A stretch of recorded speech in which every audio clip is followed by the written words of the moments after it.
Hello, everyone. It's Anthony Bandiero here, attorney and senior legal instructor for Blue to Gold Law Enforcement Training, bringing you the Roadside Chat from the studio. This question comes from an officer from California, right? The great state of California.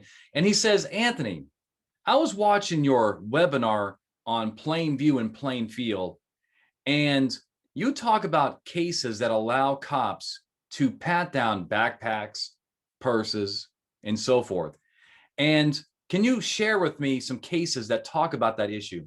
And I certainly can. All right. So I'm looking at my computer here. I got a few cases to share with you.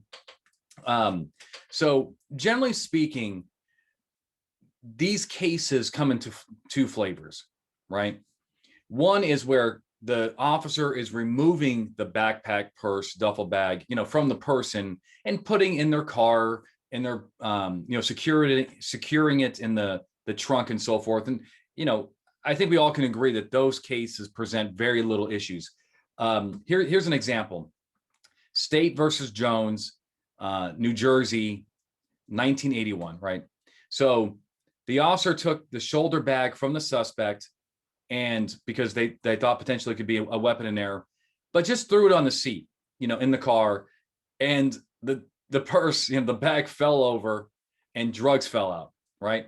And the Jones, who's our defendant here, is saying, hey, that was a search under the Fourth Amendment. And the court said that removing the shoulder bag was reasonable, and the accidental disclosure of unlawful drugs occurred in the process of lawfully removing the bag. So I just want to let you know that's just a case that I kind of found, top of the list, very easy for courts to uphold that. Where we get more,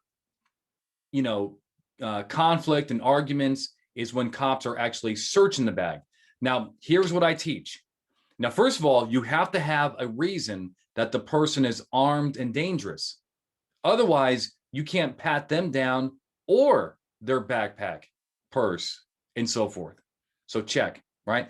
Are they a burglary suspect? Are they a drug dealer, and you believe that they could be armed and so forth to protect their illegal enterprise? Do you believe that you're stopping somebody because shots fired call and they could be involved in it? Stuff like that. Okay. The next thing that the courts want to see is it possible to pat down the item from the outside?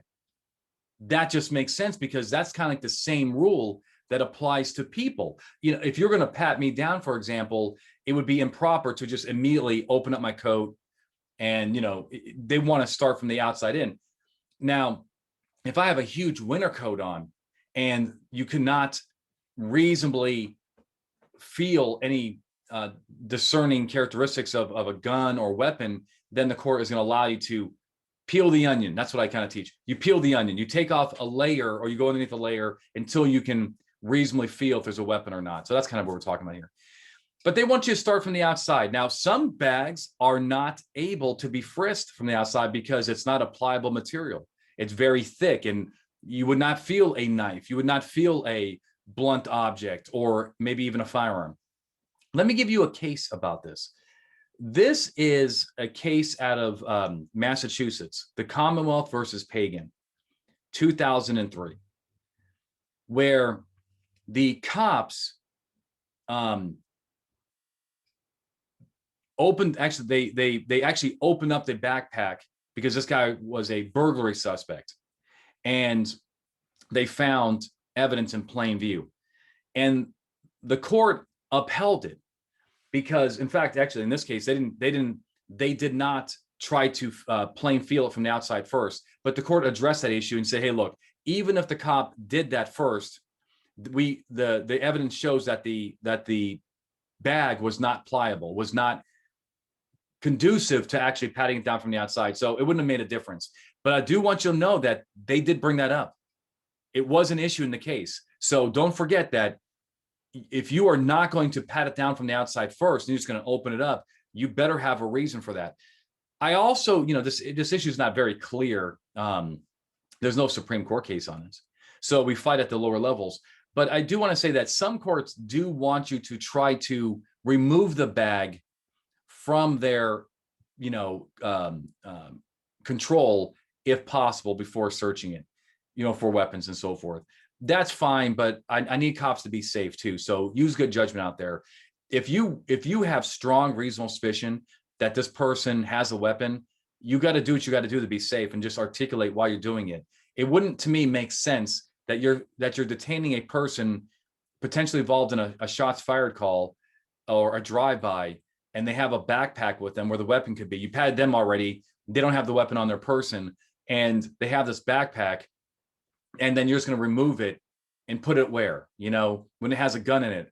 The other thing is, don't forget that there are instances where, messing with people's bags and potentially have a weapon in there, you move it around and something pulls that trigger and the gun goes off.